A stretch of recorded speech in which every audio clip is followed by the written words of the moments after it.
વિદ્યાર્થી મિત્રો, અમારી યુટ્યુબ ચેનલ ટીચિંગ મેથ્સ એલજીમાં આપનું હાર્દિક સ્વાગત છે। જો અમારી ચેનલને સબસ્ક્રાઇબ કરવાની બાકી હોય તો જલ્દીથી સબસ્ક્રાઇબ કરી દેજો, જેથી તમને જે નવી નવી અપડેટ આવે છે તે અપડેટ મળતી રહે। અહીં x - 5 ભાગ્યા 3 બરાબર x - 3 ભાગ્યા 5। અહીં જે 5 આપેલા છે બરાબરને જમણી બાજુ, તેને આપણે ડાબી બાજુ લઈ જઈશું। અહીં છેદમાં આપેલા છે તો અહીં અંશમાં આવશે, તો 5 ગુણ્યા કૌંસમાં લખીશું x - 5 બરાબર આ 3 જે બરાબરને જમણી બાજુ બરાબરને ડાબી બાજુ આપેલા છે તેને બરાબરને જમણી બાજુ લઈ જઈશું, એટલે છેદમાં આપેલા છે એટલે અંશમાં જશે, તો 3 અહીં જે સંખ્યા આપેલી છે તેની સાથે ગુણાકાર થશે એટલે x - 3। અહીં કૌંસ મૂક્યો છે એટલે કે 3 એ બંને સાથે ગુણાકાર થશે, 3નો બંને સાથે ગુણાકાર થશે। અહીં જે 5 આપેલા છે તો 5ને બંને સાથે ગુણાકાર કરીશું, બંને સંખ્યા સાથે, તો અહીં 5 ગુણ્યા x એટલે અહીં થશે 5x માઇનસ 5 ગુણ્યા 5 એટલે પાયો પાયો 25 થશે બરાબર। અહીં 3નો પહેલાં 1 સાથે ગુણાકાર કરીશું અને પછી 3નો 3 સાથે, તો 3 ગુણ્યા x એટલે થશે 3x માઇનસ અહીં થશે 3 તારી 9। હવે ચલવાળા પદો એક બાજુ લઈ જઈશું, જે અચળ પદો છે તે બરાબરને જમણી બાજુ લઈ જઈશું, તો એ આપેલા છે 5x માઇનસ અહીં 3x પ્લસ છે બરાબરને ડાબી બાજુ આવશે એટલે માઇનસ થઈ જશે એટલે -3x બરાબર। અહીં -9 બરાબરને જમણી બાજુ માઇનસ આપેલા છે, બરાબરને ડાબી બાજુ -25 આપેલા છે, તેને બરાબરને જમણી બાજુ લઈ જઈશું એટલે પ્લસ થઈ જશે, તો અહીં +25। 5x - 3x, તો 5x માંથી 3x બાદ કરીશું એટલે 2x વધશે, અને 25 - 9 તો 25 માંથી 9 જશે એટલે વધશે 16 વચ્ચે અહીં મોટી સંખ્યા પ્લસ છે એટલે +16 લખીશું।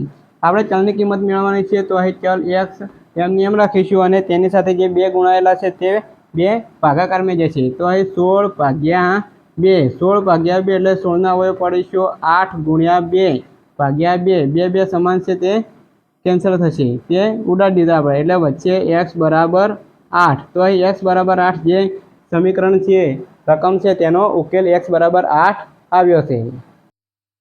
દાખલા નંબર 5, 5ની રકમ જોઈશું, 3t - 2 ભાગ્યા 4 માઇનસ 2t + 3 ભાગ્યા 3 બરાબર 2 ભાગ્યા 3 માઇનસ t।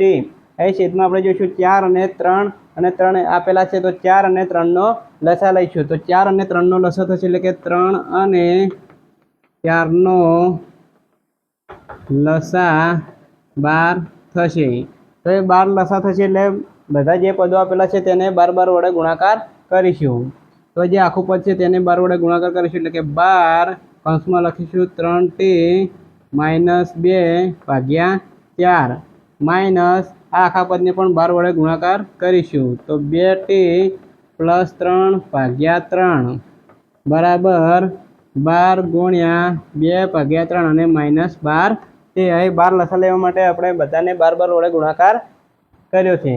હવે જે ઉડતા છે તે ઉડાડીશું, અહીં છેદમાં 4 આપેલા છે, તો અહીં 3 ચોક 12 એટલે 4 4 કેન્સલ થશે। અહીં 3 આપેલા છે તો 4ના અવયવ પડશે 4 તારી 12, તો 3 3 અહીં કેન્સલ થશે।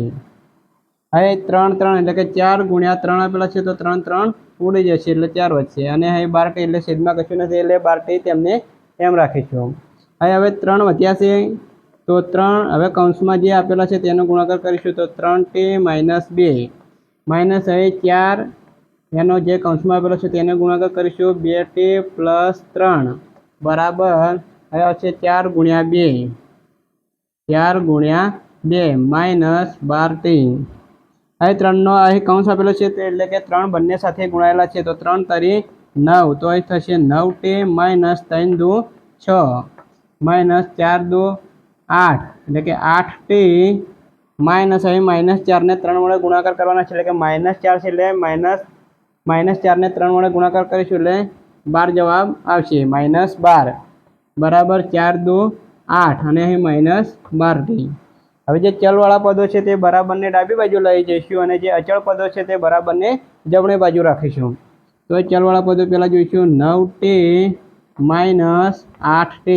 હવે બરાબરને જમણી બાજુ -12t જે ચલવાળું પદ છે તે ડાબી બાજુ લઈ જઈશું, માઇનસ છે એટલે આ કોર આવશે એટલે પ્લસ થઈ જશે એટલે +12t બરાબર। અહીં 8 આપેલ છે, હવે જે અચળ પદો કયા કયા છે તો -6 અને -12 બંને છે એટલે બરાબરને જમણી બાજુ જશે એટલે પ્લસ થઈ જશે તો +6 અને +12. હવે 9t અને 12t બંને પ્લસ ધન સંખ્યા છે તો 9 અને 12 21t થશે તો અહીં 21t - 8t બરાબર. અહીં ત્રણેયનો સરવાળો કરીશું 12 ને 8 20 20 ને 6 26 તો અહીં થશે 26. અહીં 21t માંથી 8t આપણે બાદ કરીશું અહીં 21 થશે એટલે કે 21t માંથી 8t બાદ કરીશું તો અહીં વચ્ચે 13t બરાબર આ બાજુ જે જમણી બાજુ છે તે 26 છે. હવે ચલની કિંમત મેળવવાની છે તો ચલની સાથે જે 13 ગુણાયેલા છે તે ભાગાકારમાં જશે તો અહીં ભાગાકારમાં મૂકીશું 26/13 26ના અવયવ પાડીશું 13 ગુણ્યા 2 તો 13 કેન્સલ થયા તો અહીં વચ્ચે t બરાબર 2 તો જે ઉકેલ ગણ છે તે t બરાબર 2 ઉકેલ આવ્યો છે. જે ઉકેલ મેળવવાનો હતો તે t બરાબર 2 અહીં t બરાબર 2 ઉકેલ આવ્યો છે. અહીં દાખલા નંબર 5 પૂરો થાય છે. વિદ્યાર્થી મિત્રો દાખલા નંબર 6 ની રકમ આપેલી છે તો 6 ની રકમ આપણે જોઈશું તો m - 1/2 બરાબર 1 - m - 2/3. અહીં તો ચલ m આપેલ છે તો આપણે એમની કિંમત મેળવવાની છે. ઉકેલ બરાબર અહીં m - m - 1/2 બરાબર 1 - m - 2/3. હવે છેદમાં જોઈશું 2 અને 3 આપેલા છે તો 2 અને 3નો લસા 6 થશે તો બધા જે પદ આપેલા છે બધા પદને આપણે 6 વડે ગુણાકાર કરીશું. 2 અને 3નો લસા 6 થશે.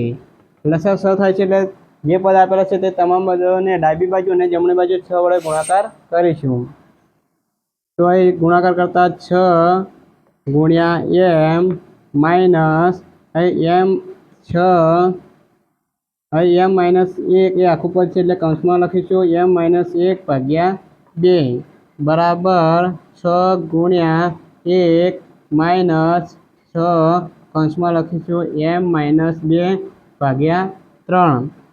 તમામ પદોને આપણે 6 વડે ગુણાકાર કરી દીધો છે. હવે ગુણાકાર કરીશું એટલે કે 6 ગુણ્યા m એટલે 6m માઇનસ અહીં 2 આપેલ છે છેદમાં અને અહીં 2 અવયવ પાડીશું એટલે 2 તારી 6 થશે તો 2 2 ઉડી જશે તો વચ્ચે 3 કૌંસમાં થશે m - 1 બરાબર 6 ગુણ્યા 1 એટલે 6 માઇનસ અહીં 6 આપેલા છે એટલે કે 2 ગુણ્યા 3 3 અને 3 ઉડાડી જઈશું એટલે વચ્ચે 2 કૌંસમાં વચ્ચે m - 2.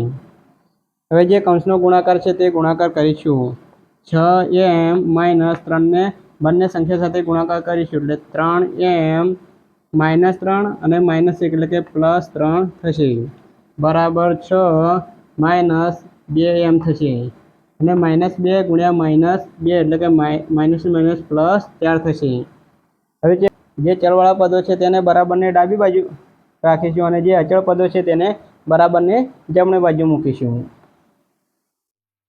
તો એ જોઈશું 6m - 3m તો એ બાદબાકી કરીશું અહીં 6m માંથી 3m જાય તો અહીં વચ્ચે 3m 6 માંથી 3 બાદ થશે એટલે 3m માઇનસ +3 હતા એટલે કે +3 બરાબર 6 અને 4 એ અચળ પદ છે તે 10 થશે અને માઇનસ અહીં 2m છે એટલે 2m એમને એમ રાખીશું. હવે ચલવાળા પદો બરાબરની ડાબી બાજુ લઈ જઈશું જે અચળ પદો છે તે બરાબરને જમણી બાજુ મૂકીશું તો એ ડાબી બાજુ આપેલા છે 3m આ -2m છે તેને ડાબી બાજુ લઈ જઈશું એટલે પ્લસ થશે +2m બરાબર અહીં 10 અહીં +3ને બરાબરને જમણી બાજુ લઈ જઈશું એટલે -3 થશે તો 2m અને 3m તો બંનેનો સરવાળો થશે 5m બરાબર અહીં 10 માંથી 3 જાય તો અહીં 7 વધશે.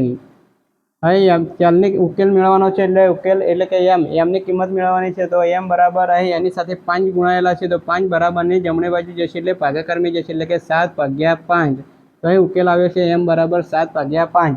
આપણે જે રકમ આપેલી છે તેનો ઉકેલ આવેલો છે m બરાબર 7/5.